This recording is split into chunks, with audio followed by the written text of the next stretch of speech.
are pros. They should be landing those skill shots. I do hope they land those skill shots indeed. So, I mean, we were kind of talking about the fact that it's going to be the early game pressure from the junglers. Who do you think has been performing better? Are you impressed with D-Dan at this moment? Are you impressed with rotations? Because I, for one, haven't really been too impressed. I feel that, let's see if he does it in this game. Okay. A lot of the times he's just kind of roaming around. Whoa, hallelujah, going in very deeply. Misses the death sentence there.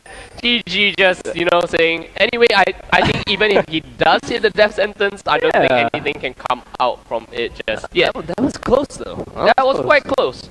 Like I said, D-Dan hasn't really impressed me all too much. If we kind of watch his map movements, a lot of the times he kind of just saunters around the river, doesn't really know where he wants to go. A little bit of back and forth. Yeah. And as a jungler, early game, especially when you don't have that movement speed from boots, again, just the hair I'm counting now. Hallelujah, I'm counting. 0-2, get off that champion now, hallelujah. No, we're just kidding around, ladies and gentlemen. But as we mentioned, early game without boots, without the extra movement speed, it is so important that you pick your paths carefully. And you're right, D-Dan has faltered a little bit, not too sure which lane to gank. Oftentimes he would visit a lane. I remember it was SGS's first game, he visited a lane where the minions were, there were just so many. And if he even entered the lane, just that early game pressure from the minions would have cancelled out that gank. Yeah, I mean, if you guys didn't know, custom minions deal more damage than melee minions. So if you have a bunch of backline custom minions, don't mess with them. Seriously. Don't mess. Yeah. Do not mess with them. Whoa, hate going in, gets the early war down. Will they be able to take that one out? Auto attack, unable to get that one. So they do spot out where D-Dan is actually starting on his buffs now. Getting that information is very early. I mean, a lot of teams are actually able to use that information to kind of exploit the early lane or early jungle pathing from the team. We saw in the game number 2, Wins knew that we had who was it, NDD start off his blue buff and just do that. Okay, that's now. You are now at a 33% hit rate for death sentence. Could be a better start, but nonetheless, you gotta really like that early move by MLE, getting the vision on the jungler, and the fact also that they got Renekton into lane faster because of the leash that Gragas had to provide. Bottom lane, conversely, they did leash. Hang on in the middle. Wow, Choco's flow. Goodness, can we? Oh, first blood. Give it from Chowie. Hopefully we can get a replay of that. Hopefully we can, but that is a 2-minute and 40-second kill. That's why Chowie is in the mid lane once again. He's trying to show his worth. I mean, we were all extremely impressed with Chowie's AD mechanics, and if you bring that mechanics over to the mid lane, you pretty much become quite unstoppable. Fantastic. Fantastic solo kill from Chowie. And I'm saying that I haven't even seen it yet, but goodness, if you can get a solo kill on a professional, big stage, ladies and gentlemen, before 3 minutes of the game, and here we see, could it be D-Dan coming from the back? Yeah, that's right. We do have D-Dan coming. A great death sentence. D-Dan misses his Black Spear combo, but nevertheless, the Ignite comes in, and both Cryonics as well as Hallelujah decides to flash in. TG now with the double buff. Will he be able to get away? It does seem like that's the case. D-Dan taking a little bit too many turret shots in that one, and we will probably move to a replay, I believe, on the mid lane now. Let's see if that's gonna happen. So let me just run this one really quickly. So Chalk actually took so much damage, gets a satchel charge, knocks it into the wall, and the Ignite just went down. Does the bouncing ball actually hit? Yes, it does! A max range bouncing bomb there. Massive! So he does hit level 3 first and is able to actually push harass Chalk all the way down to half health and pull off a full spell rotation and just completely kills them. That was great. That max range bouncing bomb. If any clubs in Singapore are looking for a new bouncer, hit Chowie up. He knows how to bounce. He definitely knows how to bounce. Ben W now getting pincered by both Nut and Hey goes in for the slice and that takes a little bit of the cocoon does hit. The ignite comes out. Ben W has to flash away, but it does seem that the last tick of ignite will take Ben W down. And I mean, Nut takes one too many turret shots. Chowie now making rotation. D10 now making rotation. Let's see if they're able to do this. Well, they're closing in, but the recalls are coming in. Let's see. D10 has stalled them long enough, though. Let's see this. The flag spear combo misses once again. Nut actually gets the the cocoon and the knockback, but he is able to get away. The bouncing bomb is going to miss. Now Hate's taking a little bit too much damage. He has to walk the long way around for the explosive minefield. I think Chowie is not too suited to be a bouncer, especially after that gank in the top lane. But nevertheless, they do manage to force MLE away from the turret. I do expect D10 to try to shove that lane in.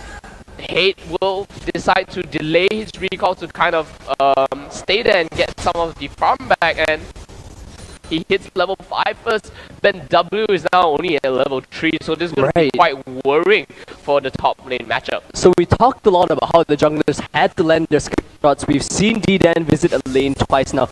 Successful ganks, but he was not able to land a flag combo both times. That's right. Still worked out in the bottom lane, but they had to pay for a kill. Right, they had to have a return kill because of how that didn't work out. Ben W goes in. Oh, and I think Hate's gonna go down from this one. That was really, really overzealous from Hate at that point of at that moment. I mean, you were 2 levels ahead of Ben W. Yeah. You could have easily get like your items first before actually going back. The double cloth armor from Ben W after the back definitely mitigated a lot of damage. And there we have that long range Zenith blade, and Hallelujah actually misses his death sentence. I mean, I don't think he was able to get away from that one. And from that gank, SGS is now an even gold lead, or I mean even gold count against MLE, and it does seem that MLE really wants to start on the dragon. Yeah, so you have to give credit to MLE, knowing that, you know, once action happens in one of the other lanes, they go and create an advantage in another lane, and right now they're going for an early objective. They have the numbers advantage. SGS is putting on a bit of a choke here. It's gonna be close. Dragon does a lot of damage early. We'll see how this turns out, ladies and gentlemen. TG actually taking a bit of damage. He doesn't have his flash, and so he's stuck in the dragon pit. D10 actually taking a little bit too much damage, and now we do have the dragon actually hitting onto both Nut and TG. Neither of them have their flash up. They want. Chowie and Cryonics actually gets in. D10 actually being able to pick up Nut now, and easily they take the dragon.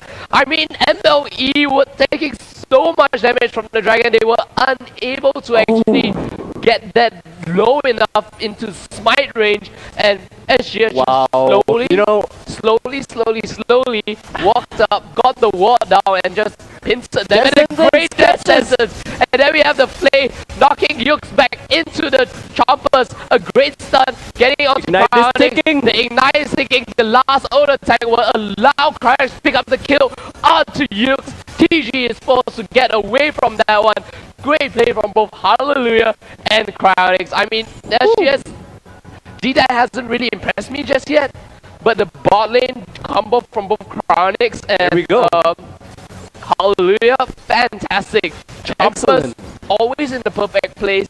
Play back into the Chompers, and Cryonics can just hammer away at whoever is getting exactly down. And they knew that, you know, with Yuke's flash down from that earlier gank, once that death sentence lands, that's pretty much death, ladies and gentlemen. I want to talk about that dragon fight a little bit. Now that things have finally calmed down. You know, what happens when Eagles try and take dragons on? Doesn't really go in their favor. Doesn't go well at all. I need to actually kind of point out something, because who SGS focused on at first was TG. Yes. The moment they saw Nut kind of take a lot of damage too, I don't know why Nut decided to walk into the dragon pit. And then Nut was tanking the dragon. The moment they saw the opportunity, they focused fire on Nut, took away the smite away from MLE, so there won't be any 50-50 smite chance. Nope. SGS got a clean dragon. So it was strange, as you mentioned, you know, Nut almost corralled himself in with that dragon. It was like, hey bro, gonna give you a hug real quick. Ended up getting burned for that, so, you know, Dragon doesn't take too kindly to being hugged, but, you know, great move from SGS to kind of stall long enough, let that early game damage from Dragon kick in, and wow, you know, with all that action in, you know, 8 kills, ladies and gentlemen, only 8.5 minutes in, that's basically a kill a minute, and SGS with the early goal lead about 1.6 because of that early Dragon, and the kills they've just been able to find in these lanes.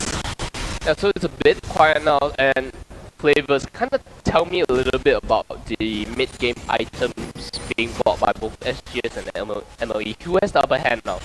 Right, so the big news for both sides, I guess, well, I guess each side has a lane that's doing well. Let's take a look at top lane right now. We see Renekton just back, got some damage on top of his defensive items. That early Negatron cloak will deny, you know, some of the bursts coming out from Gragas, which is, to me, a bit of a questionable buy from him because Tank Gragas isn't going to be building that bunch of AP, and neither is the jungle pressure going to be doing so much AP damage from D-Dan on Jarvan.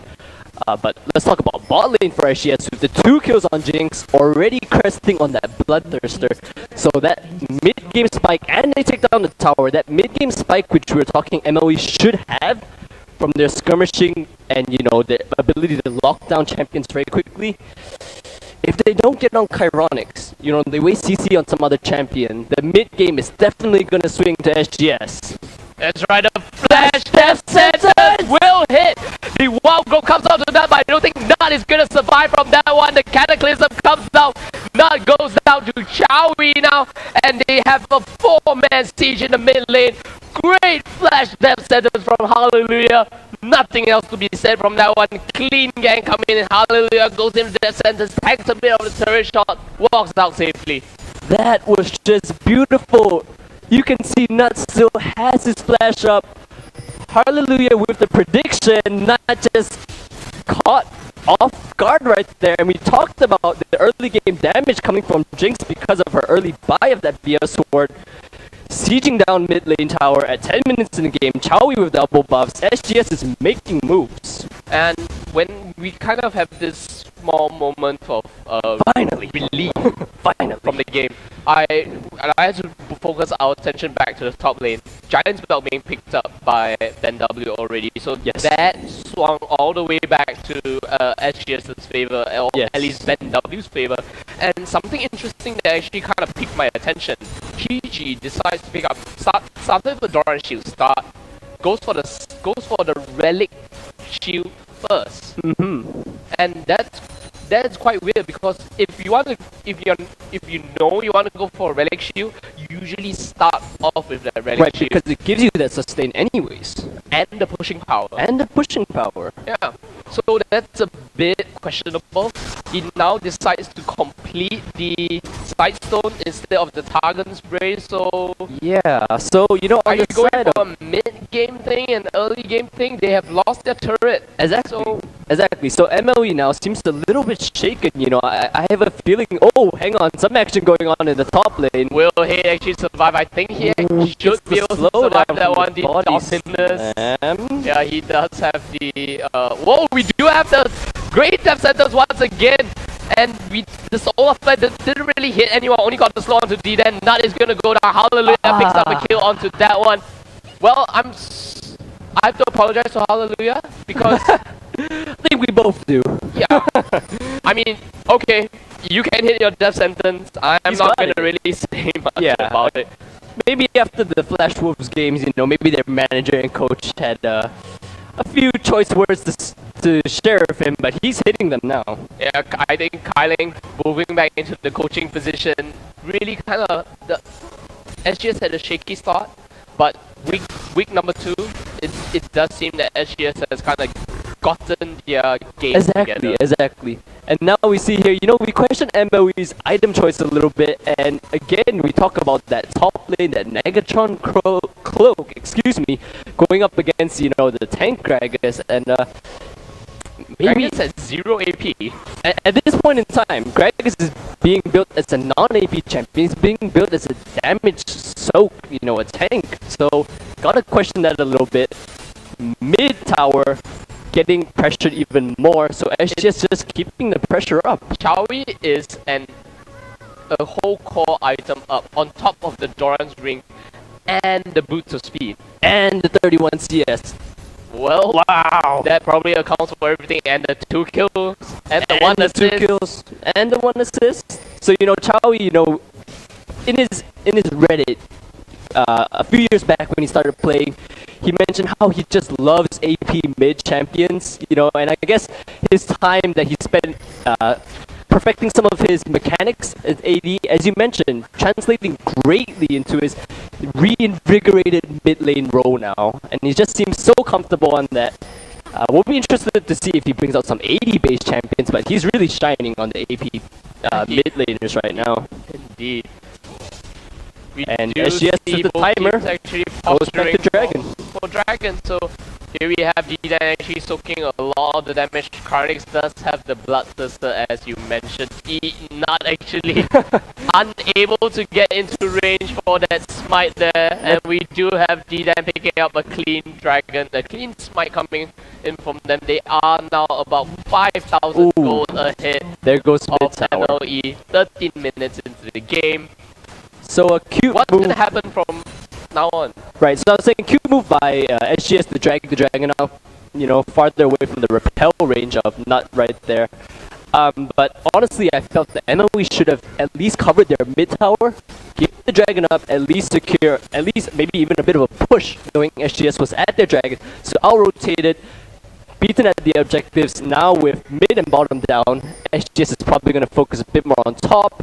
And they really don't need to spend so much, jungle pressure for mid and bottom, even to cover them with the lanes pushing further. Cheeky Chowie here. Yeah, Chowie is just waiting for this. Wards are down, so he's gonna have to, use some psychic powers. Oh! Whoa, a great flash. And then we have it, a great steal off the blue. Uses the Mega Inferno Bomb to get that one. Cheeky Chowie indeed. Look at that smile on that Yordle's face. He's just like, haters gotta hate. He flashed the Zenith Blade. He didn't have the Satchel Charge to bounce away. No. And he still managed to get the blue steal off. What a I mean, boss. that's... Well... There's one way to take down. Oh, hang on. There more we have the action. explosive cast, and Hallelujah gets in the flash bait. Flash The blade. boss is gonna hit. Death sentence. Death sentence gonna hit. Hallelujah hitting everything NW's now. just not moving. What was that? But that was probably the ruthless predator there. Oh, right. But Hallelujah, good guy Hallelujah wanted to give Ben W the kill.